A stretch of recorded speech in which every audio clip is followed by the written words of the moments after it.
kind introduction.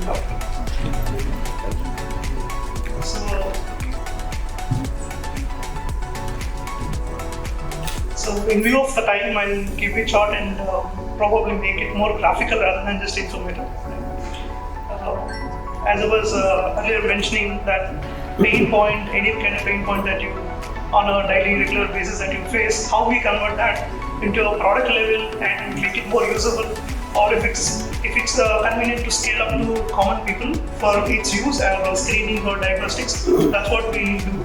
I'll give a couple of examples that make it more relatable. So this is actually a very interesting thing.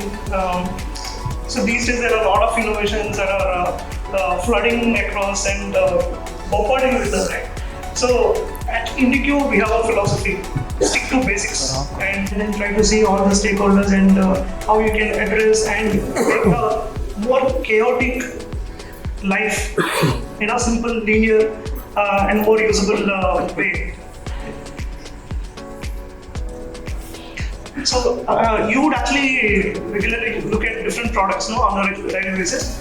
Each product has its own purpose. Ultimately, the objective could be the same. Like this functionality is to write, but then the design elements or aesthetics or whatever that is, it's actually different from pen to pen. This is a simple example that you can actually relate to.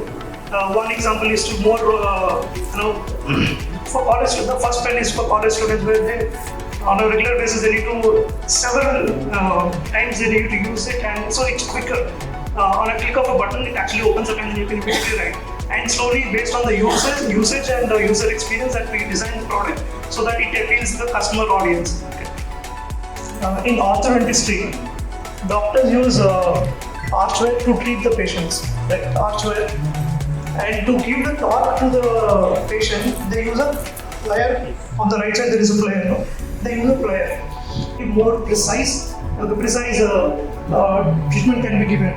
If he messes up, maybe from 3 degrees to 6 degrees, that will only reflected after a few months. The patient comes up with a more occlusion rather than just correction. So here the innovation is needed. So one of the manufacturers said, why don't we design a box like this? Okay, already we kept it in the phone and made a 50 rupee plastic holder. Okay. So the doctor can actually integrate that holder to a smartphone and give a precision treatment.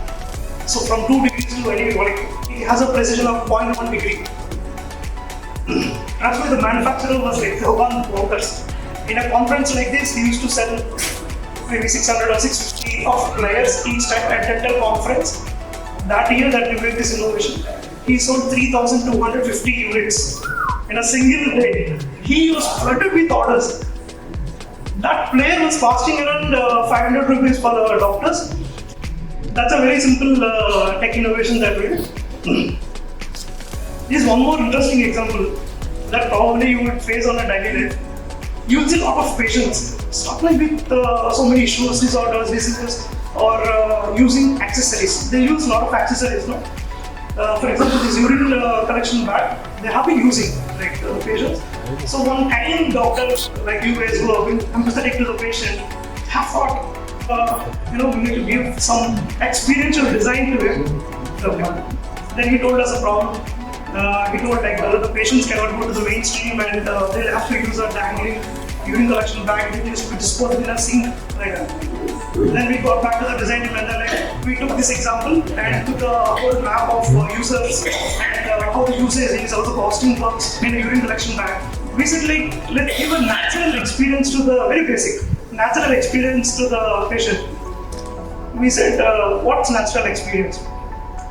Being in a standing position is a natural experience. Okay. Why does he have to put it in a sink? Let's give an experience of being in a standing position. That's one point number one.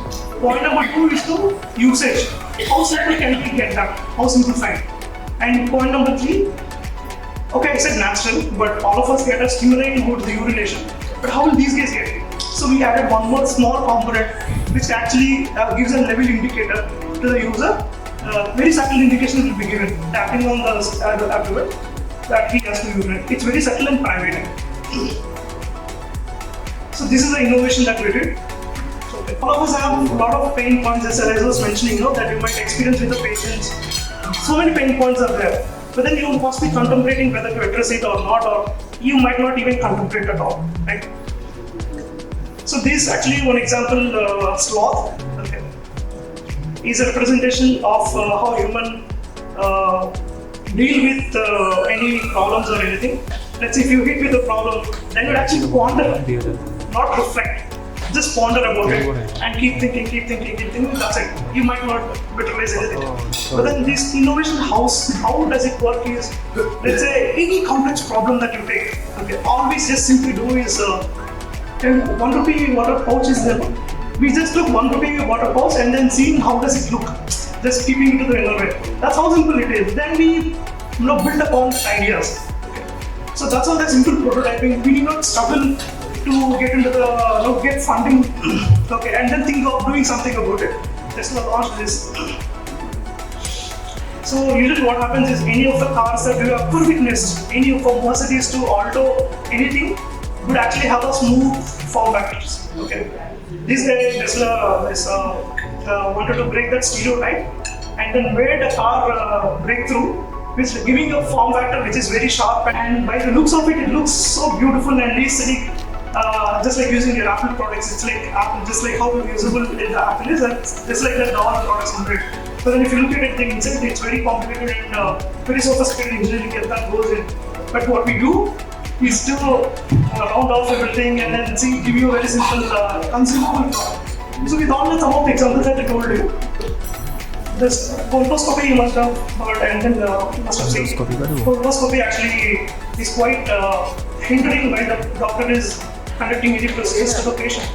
But then we redesigned it to make it like a head mount. So it's simple. So it doesn't, you don't have the machine. It actually focuses on what's actually important. So that's how the design is made.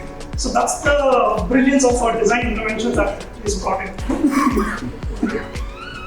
As Doctor was mentioning, this beautiful example called Olemus, okay, is more relatable to you because it's in cardiac diagnostic equipment.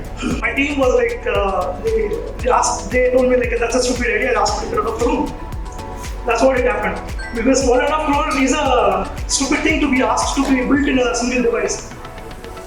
But luckily, after a couple of years of research too, we went into how to tether that equipment and then make it as a fragment of piece and probably give it as a sweet compact form factor as I was showing. Okay, we did it. So we were testing myocardial infarction at the site of the patient. Immediately, under 2 minutes, we'll be able to give the result. Okay. And coming to the cost factor, actually I forgot to mention. In Olemus, there is a breakthrough in the costing also. Okay, we should felicitate the other guest speakers. Hurry.